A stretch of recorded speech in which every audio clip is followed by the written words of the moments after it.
अस्सलाम वालेकुम दोस्तों, मैं हूं खालिद रज़ा और आप देख रहे हैं रज़ा इलेक्ट्रॉनिक्स यूट्यूब चैनल।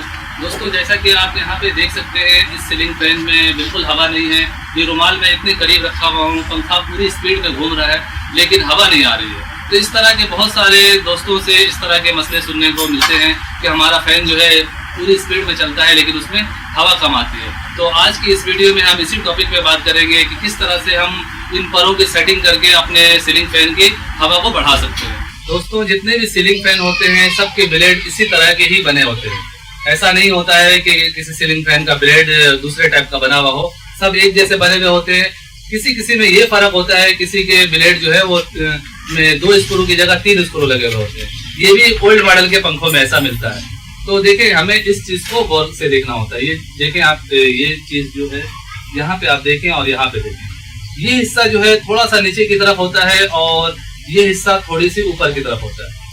अब ये ब्लेड को मैंने हाथ में लिया है, अब इसका भी जो राइट हैंड है यानी मेरा ये हाथ का हिस्सा ये नीचे की तरफ होगा और ये लेफ्ट हैंड का हिस्सा जो है ऊपर की तरफ होगा। तो मुझे थोड़ा सा इसे ऊपर की तरफ ऐसे बेंड करना, हल्का सा, मामूली सा, बहुत ज्यादा भी नहीं। ये देखें, मैंने थोड़ा सा इसे बेंड किया है। दूसरे को भी इसी तरह ही करना है। ये देखें, मैं तीसरे पर को भी कर रहा हूं।